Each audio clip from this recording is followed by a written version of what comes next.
Sa mga kamani magnet, narito ang mga paraan para malaman mo kung ikaw ay yayaman kung meron ka ng mga bagay na to sa loob ng iyong tahanan. Ang mga bagay na to ay nagdudulot at nagpapasok ng kaswertihan. Ang una sa listahan ay ang mga swerteng halaman. Alam mo bang kung ikaw ay may mga swerteng halaman, ang mga halaman na yan ay maaaring mag-attract ng maraming kaswertihan.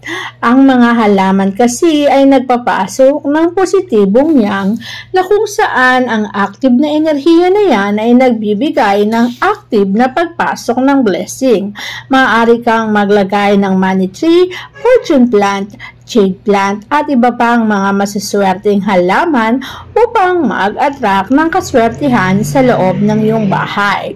Kapag mayroon kang mga halaman, ang buhay mo ay gagaang at ang daloy ng kaperahan ay magiging magaang. Mararamdaman mo rin na ang pagkilos ng mga halaman na yan sa loob ng iyong tahanan ay nagbibigay ng napakaraming swerte sa iyong buhay. Kaya naman kung meron kang mga swerteng halaman, ang blessing ay tuloy-tuloy na papasok sa tahanan. Siyempre, hindi rin mawawala ang mga gemstone. Ang mga swerteng gemstone na yan ay may ibig sabihin. At abang birdstone mo ay may katumbas na gemstone. At kapag napag-aralan at nalaman mo ang halaga ng mga gemstone na to o mga crystal na yan sa loob ng tahanan mo, ay mararamdaman mo rin na nagiging magaang ang daloy at pasok ng kaperahan. Kung madalas kang namumblema sa pera, kapag may mga gemstone ka sa loob ng bahay mo, ang daloy ng pera ay magiging magaang. Kaya naman, maraming naglalagay nito sa loob ng tahanan. Kasi naman, alam nilang binibigay na kaswertihan ng mga gemstone na yan. Kaya't kung ikaw ay may gemstone sa iyong buhay, abay, matuwa ka. Swerte po ang dala niyan sa iyong tahanan. Siyempre, hindi mawawala sa kaswertihan na ibinibigay ang mga garapon, ngunit ang mga garapon na yan ay may laman na masiswerte tulad ng asukal, bigas, barya, at tubig. Pwede ring mantika. Bakit mo kailangan ang mga garapon ay punong-puno? Sapagkat ang mga garapong punong-puno ay nagkatumbas din ng punong-punong pera sa iyong tahanan. Kapag kasi nasairan ka ng bigas, ang kasaganahan ay masasaid din sa iyong buhay. Kapag naman nasairan ka ng asin, ang kamalasan ay papasok sa iyong tahanan. Kapag naubusan ka ng barya, ikay masisimutan. At pag walang tubig o mantika sa iyong tahanan, hindi magiging madulas ang pasok ng swerte sa iyong bahay. Kaya naman, hindi magandang magpaubos niyan. Siyempre, mas mainam din na nag-iinsenso o nagpapausok sa iyong bahay. Ang pag-iinsenso ay isang bagay na dapat na ginagawa sapagkat ang katumbas ito ay pagtanggal ng negatibong enerhiya. At kapag natanggal mo ang negatibong enerhiya na yan, ang pasok ng swerte ay tuluyang dadaloy sa tahanan. Ang mga negatibong enerhiya kasi ay nagbibigay ng pagudlot ng daloy ng swerte. Kaya naman, mas mainam natin tinatanggal ang mga yan. Kapag natanggal natin ang mga negatibong enerhiya, ang daloy ng swerte ay magtutuloy-tuloy. Hindi tayo mahihirapan pagdating sa larangan ng aspeto ng pananalapi. Kaya mainam na kahit isang beses sa isang linggo ay mag-insenso para matanggal natin ang mga ligaw na espiritu nagbibigay din ng kamalasan. Siyempre, hindi mawawala na kinakailangang meron kang mga swerte na sinasabi nating anting-anting o kaya naman ay pwedeng magsilbing bagay na magbibigay sa iyo ng kaswertihan. Katulad na lamang ng 4-leaf clover. Alam mo bang, ang 4-leaf clover ay napakahirap hanapin. Ngunit kung meron kang 4-leaf clover, pwede mo itong ilagay sa kwintas, pwede mo itong i-laminate at pwede mong iipit sa libro o kaya naman gawin mong anting-anting.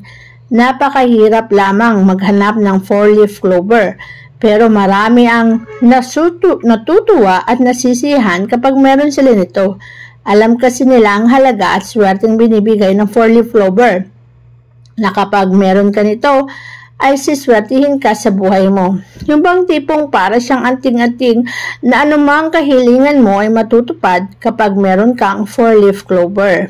Siyempre, hindi rin mawawala ang mga kaswertihan na ibinibigay sa atin ng ating mga bedroom.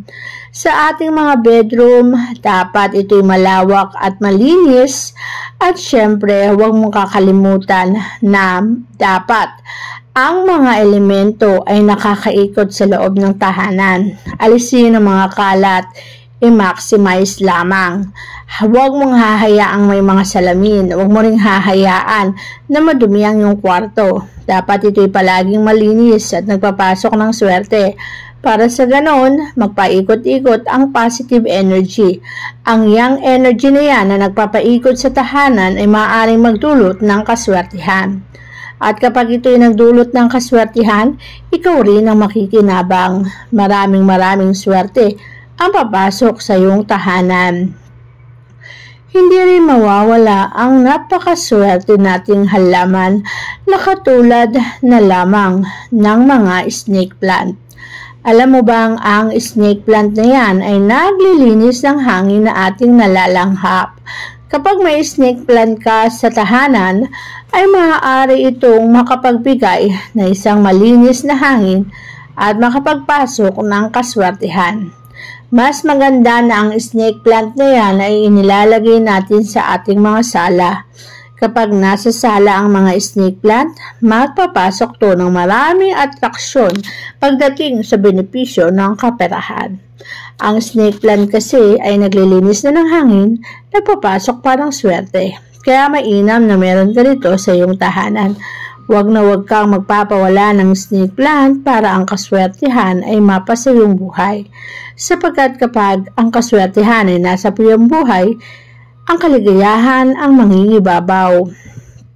Siyempre, sa loob ng tahanan, mas mainam na palagi mo itong pinapanatiling malinis, maayos, at huwag masyadong masikip upang malayang nakakadaloy ang positibong yang. Kapag kasi malayang nakakadaloy ang positive yang energy, malaya din ang pagpasok ng swerte sa iyong buhay. At kapag malaya ang pagpasok ng swerte sa iyong buhay, ang ibibigay nun ay walang hanggang kaswertihan. Kaya naman, ayusin, linisin at bigyang halaga ang iyong tahanan. Para sa ganon, ang ibibigay din ito sa iyo ay walang hanggang kaswertihan. Yung swerteng siksik-liglig at nag-uumapaw. Para sa ganon, ang buhay mo ay maging maluwag sa kaperahan at ikaw swertihin sa panghabang buhay.